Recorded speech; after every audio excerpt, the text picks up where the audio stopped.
श्रीमद् कुंज विहारिणे नमः। श्री स्वामी हरिदासो विजयतेतराम। वर्तमान पश्चिम बंगाल के सुप्रसिद्ध राजा, पश्चिम बंगाल वर्तमान का इसलिए कहा जा रहा है क्योंकि पहले बंगाल भी एक बहुत बड़ा क्षेत्र होता था जिसमें बांग्लादेश भी सम्मिलित था।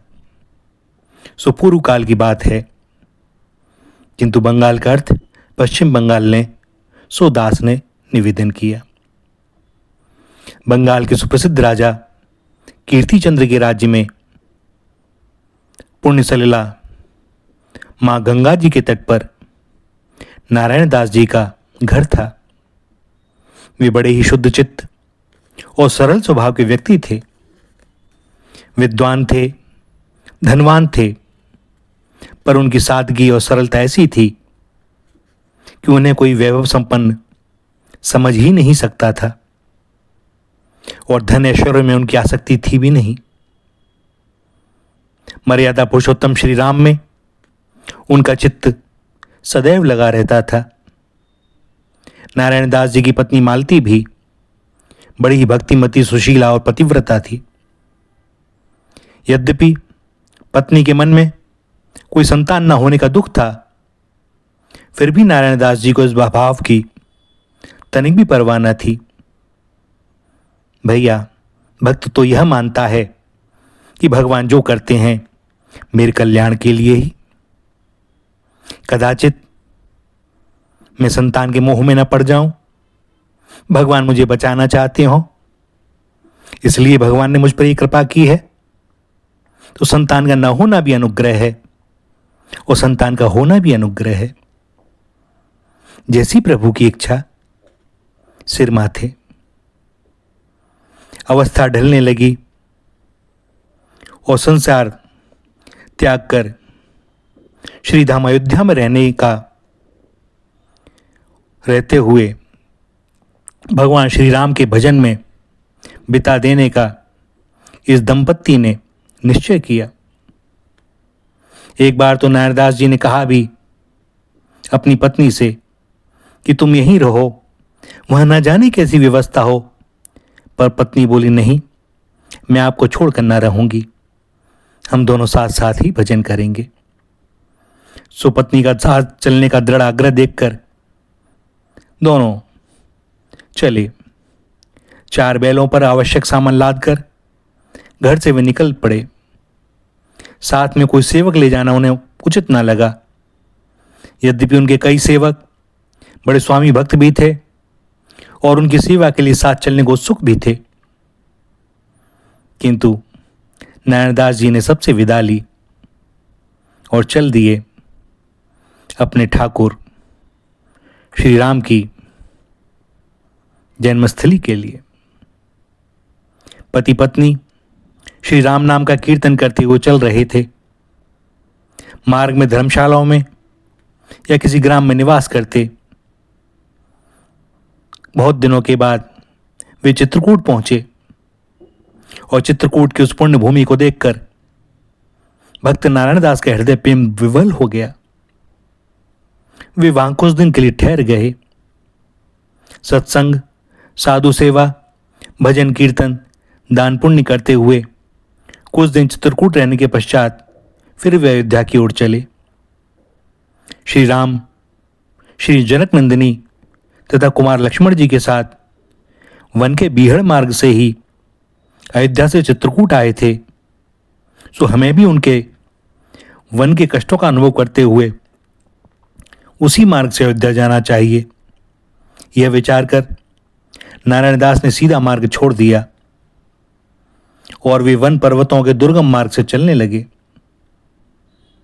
कौन सा मार्ग सीधा अयोध्या जाता है, कौन सा नहीं, वे नहीं जानते थे और ना ही अब वन में जानने का कोई साधन भी था।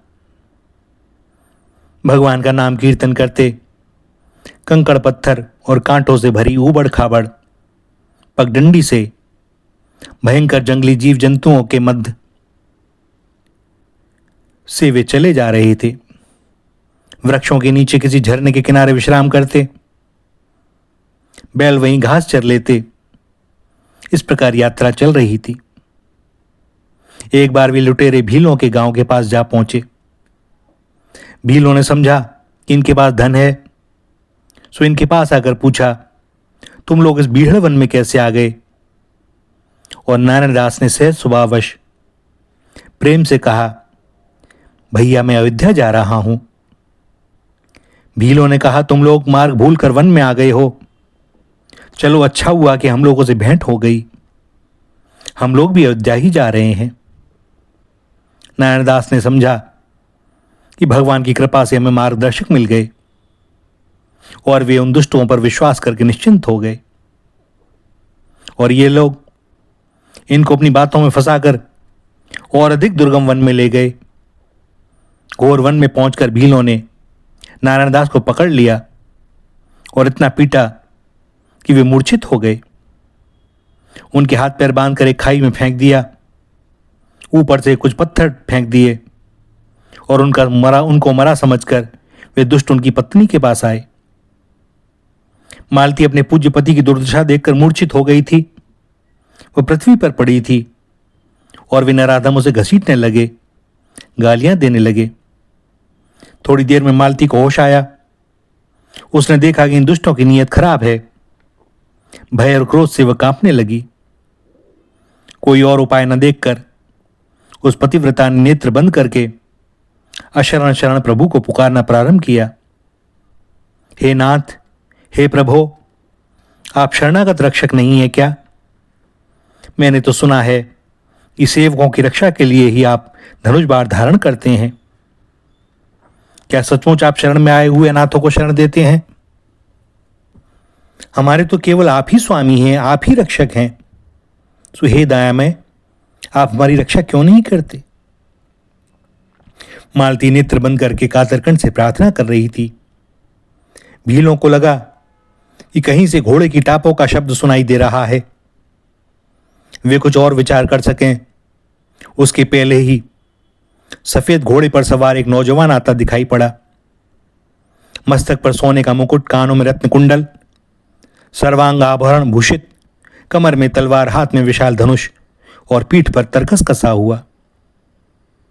उस श्याम वर्ण कमल लोचन नवयुवक को देखकर डाकू डर गए। उन्हें वह यमराज से भी भयंकर दिखाई देने लगा, और वे तो अपने प्राण बचाकर भागे। उस युवक ने पास आकर घोड़े से उतरकर कहा, मैया तुम कौन हो? इस वन में अकेली कैसे आई? तुम्हारे साथ क्या कोई पुरुष नहीं है? और ये कौन लोग तुम्हें घेरे हुए थे? प्राणों में अमृत घोलते हुए ये शब्द जब मालती के कानों में पड़े तो उसने नेत्र खोलकर देखा। तो जब नेत्र खोलकर देखा तो एकटक उस रूप राशि को निहारती रह गई। युवक के फिर पूछने पर उसने किसी प्रकार बड़े कष्ट से अपनी कहानी सुनाकर प्रार्थना करते हुए कहा, मैं नहीं जानती कि तुम कौन हो, कोई भी हो, हमें दुर्दशा में देखकर ही दया में रघुवीर ने तुम्हें भेजा है। मैं नहीं जानती कि मेरे पतिदेव को ये दुष्ट कहां फेंक आए हैं और वे जीवित भी हैं कि नहीं। तुम उस दीन अबला पर दया करो, मेरे धर्म के भाई बनो, एक चिता बना दो, मैं उसमें अपने प्राण त्याग कर अपने अंतर की ज्वाला को शांत करूंगी। युवक ने प्रेम से कहा, देवी आप चिंता न करें, आपके पति जीवित हैं। मैंने आते समय यह शब्द सुना था कि कोई कह रहा है, हाय मालती, हम लोग अयोध्या जाकर श्री राम के दर्शन न कर सके। और अवश्य ये शब्द तुम्हारे पति के ही होंगे, और इस जंगल में कौन है? तुम मेरे साथ चलो, वह स्थान यहां से दूर नहीं है।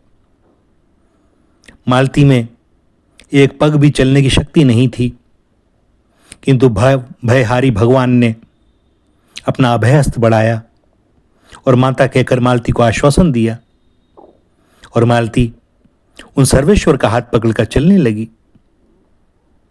उन भील डाकुओं ने नारायण दास को खाई में पटक दिया था। उनके हाथ पैर लताओं से बंधे थे, उनके अंग अंग से रक्त निकल रहा था।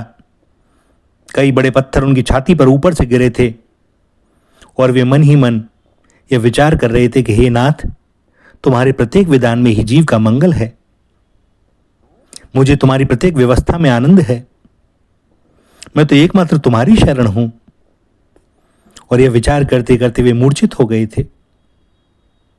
मालती ने वहां आकर अपने पति की दशा देखी तो धड़ाम से भूमि पर गिर पड़ी। भगवान ने उसे आश्वासन दिया और फिर प्रभु ने खाई में उतरकर नारायणदास की छाती पर से वे पत्थर हटाए, उसके सारे बंधन काट डाले और उन्हें ऊपर उठाकर ले आए। श्री राघवेंद्र के हाथों का अमृतमयी स्पर्श पाकर नारायणदास के शरीर में चेतना लौट आई। उनके शरीर, मन, प्राण सबकी व्यथा तत्काल दूर हो गई और नारायणदास ने नेत्र खोले और जब अपने सामने उस धनुषधारी को देखा तो बस देखते रह गए। मुख से शब्द नहीं निकलते हैं और हृदय कह रहा है, इस भीषण विपत्ति से परित्राण भला श्री जानकीनाथ को छोड़कर और कौन दे सकता है। ये पीतांबरधारी कौस्तुभ मणि गले में पहनने वाले मेरे श्री रघुनाथ नहीं तो और कौन है। और बस वे भगवान के चरणों में लौट गए। उनके नेत्रों की अश्रुधारा ने भगवान के पाद पद्म धो दिए। भगवान अपने ऐसे भक्तों से क्या छिपे रह सकते हैं। प्रभु ने अपने ज्योतिर्मय चिन्मय स्वरूप का दर्शन देकर इस दंपति को कृतार्थ किया, उन्हें भक्ति का वरदान दिया। भगवान की आज्ञा से नारायणदास पत्नी के साथ वहां से चलकर कुछ दिनों में अयोध्या पहुंचे। श्री सरयू जी के तट पर उन्होंने अपनी पर्णकुटी बना ली और वहीं साधु सेवा और भगवान का भजन करते हुए उन्होंने अपना शेष जीवन व्यतीत किया। भैया, भगवान छुपते उससे हैं जब तक जीव की लगन पूरी तरह से उनके श्री चरणों में नहीं लगती। वह कभी संसार को भी सोचता है मिल जाए और भगवान भी मिल जाए, तब तक ये छुपना छुपाना चलता रहता है। और जब उसके प्राण कंठ में आ जाते हैं, भगवान के अतिरिक्त उसे और कोई आश्रय दिखाई नहीं देता और उनकी कृपा पर इतना विश्वास होता है कि वे जो करते हैं मेरे मंगल के लिए करते हैं। मैं उनसे प्रेम करता हूं, वे चाहे मुझसे करें ना करें। और भैया, प्रेम में कोई चाह होती नहीं। प्रेमी ने कभी यह नहीं चाहा कि प्रेमास्पद भी मुझसे प्रेम करे। प्रेमी का तो इतना ही यथेष्ट होता है कि मैं प्रेमास्पद की कुछ सेवा कर पाऊं। वे ना चाहें तो कोई बात नहीं, दूर से ही देख लूंगा। कोई इच्छा नहीं, कुछ मांगना नहीं, क्योंकि प्रेमास्पद दृष्टि से भले ही दूर हो सकते हों, हृदय से कहाँ चले जाएंगे। वो उन्हें बैठाकर वहीं उनकी मानसी सेवा पूजा करता है। और भैया, ऐसे भक्त से न तो वे हृदय के भीतर और न जगत में कहीं छुप सकते हैं। जिसने उन्हें एक बार देख लिया, अब उससे छुपकर वे करें क्या। खेल चलता रहता है, अभिनय चलता है दोनों तरफ से। न कोई छुपने वाला है, न कोई ढूंढने वाला। बस हैं तो एक वही श्री राधा, श्री राधा, श्री राधा।